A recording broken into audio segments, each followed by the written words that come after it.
At syempre mga kanegrang ina, before we start our day, today is Sunday, mag-worship muna tayo, di ba? Bago tayo gumawa na kung ano-ano sa araw na to. Dahil talaga naman magiging busy ang negrang ina nyo today. Let's worship God. Morning everyone. Kala ko si John ulit yung akin. Si John lahat, siya rin yung nasa video and everything. Can we all stand up?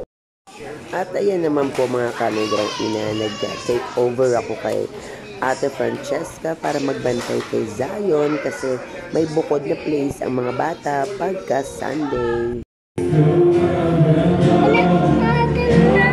Mami po!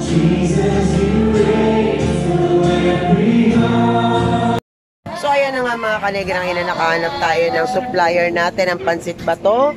Tulad ng sinabi ko kahapon, so si Ate Let siya ay isang Uragon din, Bicolana.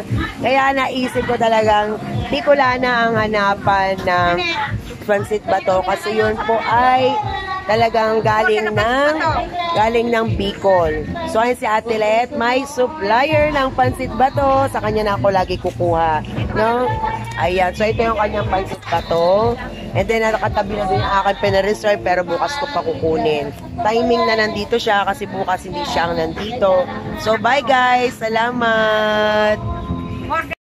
So ayan na nga po mga kanegrang ina. So ngayon nagagawa ako ng gulay pang Shanghai natin. No, gagawa na tayo ng Shanghai kasi ang dami-dami na umu-order. So ayan po, bibili natin yung mga recipe. Then mamaya babalutin na natin.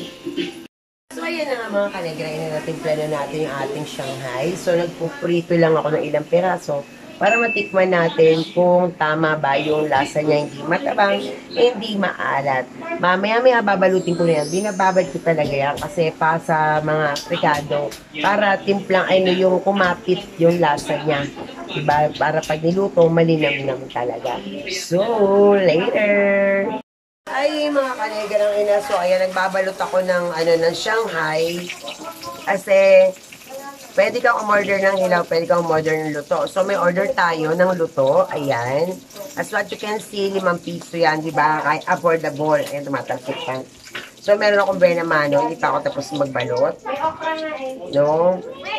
So, ayan. Bumili siya ng 50 pesos. Di ba? Hindi pa ako tapos magbalot. Nagpagkukosting pa nga tayo eh. Hindi pa tapos. So, ayan, si Madam Cheska. Day off niya ngayon.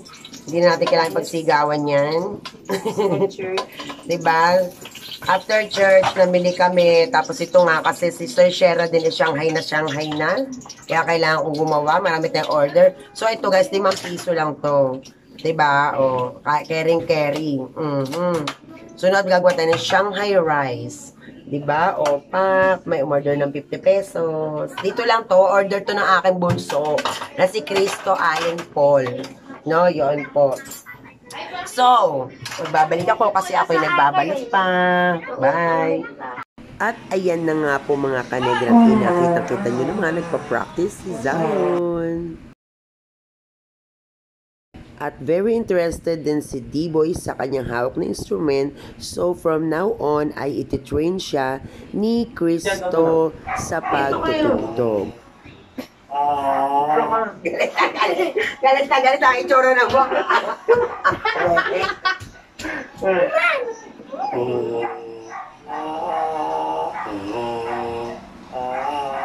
Nasawa ka na ba? Paano hawak? Dahil dito mo na yung turo mo step 1. Nasa kaso sa ako. Sa kanila. Spider-Man na ito. Ito pala yung step. Ayan, so practice tayo.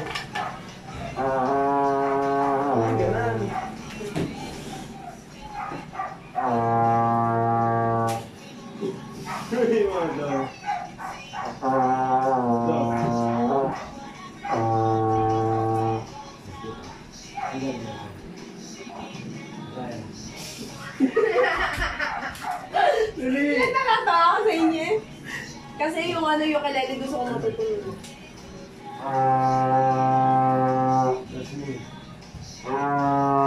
Ba't kailangan pa rin dinatugma? Makontrolin mo ba?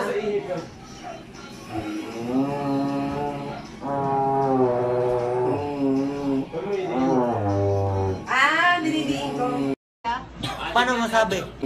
So, ayan. Magiging miyembro po na po kami ng isang grupo ng grass band.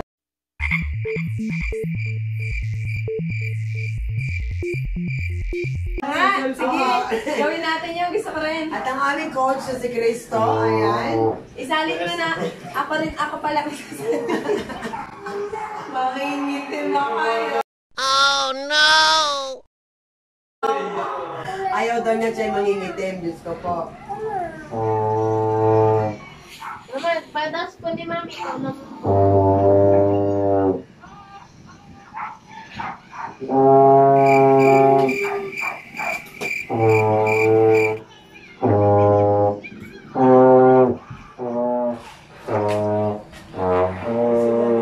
Hoy! Nabunganga nyo! Tahiin nyo! Natutulog ako, nagising ako sa bunganga nyo! Buhay nyo at tulog, magpatulog kayo!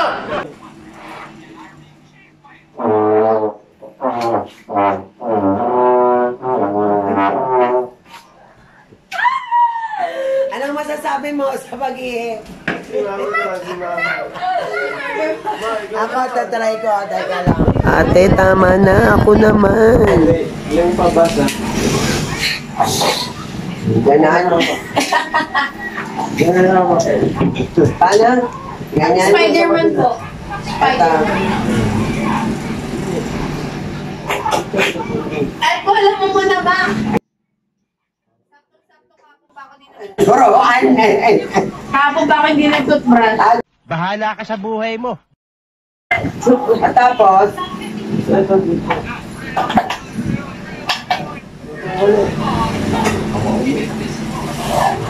oh. Ang gagawin mo? Di ba? Pabas na. Paano? Sige na lang.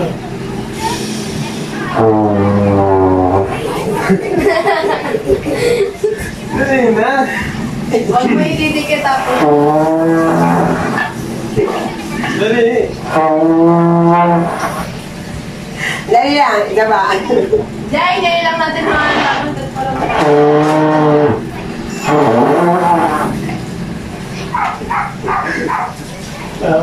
Eh, paano yung ginaganong-ganon? Ginagawa mo kasi. Solo. Ayaw ka na, ang hirap pala. Ako na po.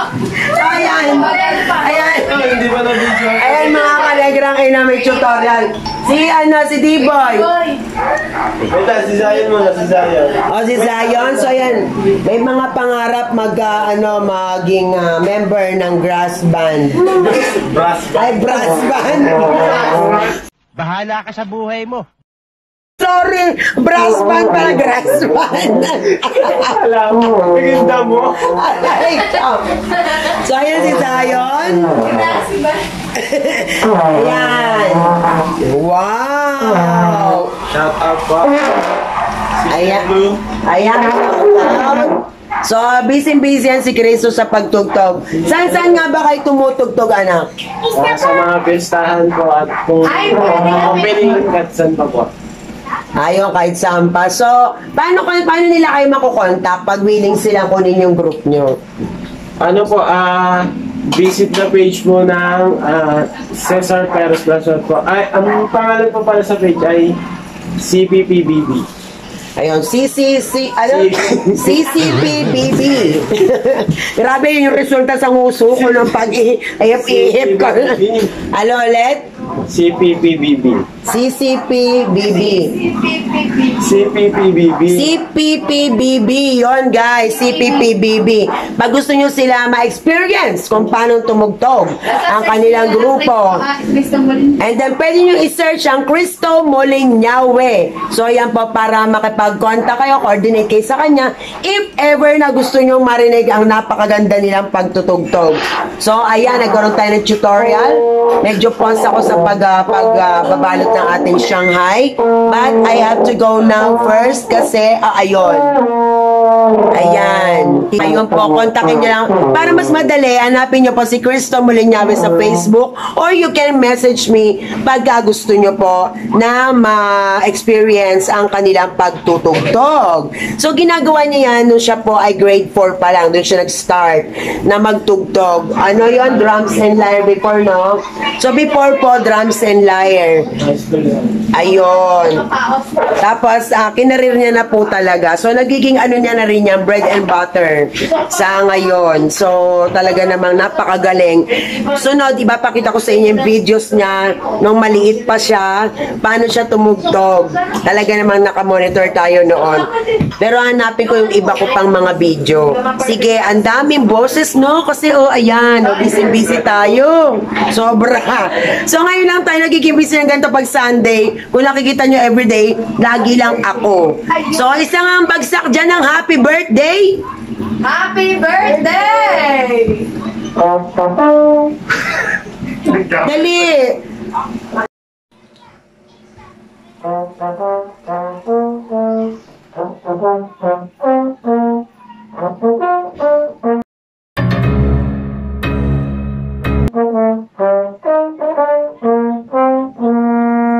Yun, di ba guys? Ang galing, patikim pa lang yan. So, see you later. Sarap. Gumawa ng banana cake.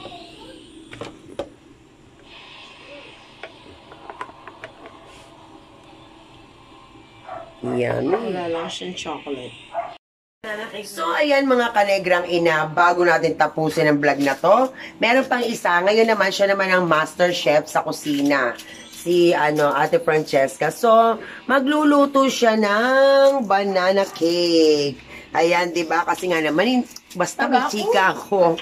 Kasi di ba, masigurado kung ikaw na ang nagluluto, talagang alam mong, sure na tama-tama yung recado, yung ingredients, yung lasa, kuhang-kuha. So, talaga kami ay mga chef. Pinanganak kami mga chef. Oh my God! Wow! Mahilig kami magluto. So, ako naman pawisan kasi katatapos na natin magprito ng mga order na Shanghai kasi nga naisip namin na magkaroon ng luto rin na Shanghai kasi naman syempre marami diyang gusto yung luto na. Sa sunod may kasama ng rice yan, Shanghai rice. And abangan nyo ang pansit bato ni Negrang Ina. Soon yan, inaayos ko lang lahat kasi ang dami na ngayon nag-chat sa ang location, kung nagdi-deliver ba, yung po. So sa pagdi-deliver po ay medyo tagilid tayo dyan kasi what I'm doing is home-based business po tayo, di ba? Sa bahay lang. Kaya siguro pag medyo Get your order. Yes, get your order. So, kung may time siguro ako, pero hindi ako nangangako. Talagang bahay lang po tayo. So, pwede po kayo pumunta dito, kumain, or i-pick up ang inyong mga orders. Yan po, no? So, maraming salamat. Hanggang dito na lang. Don't forget to follow my YouTube channel and click the notification bell para updated ka sa aming mga videos. Bye! Ayan na po, mga kanegrang ina, ang banana cake, luto na. Yummy!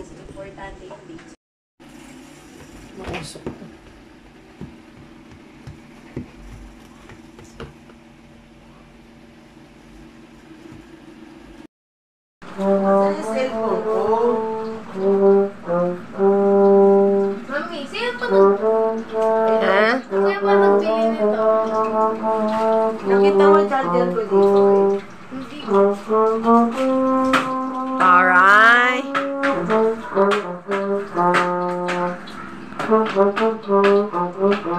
Hoy.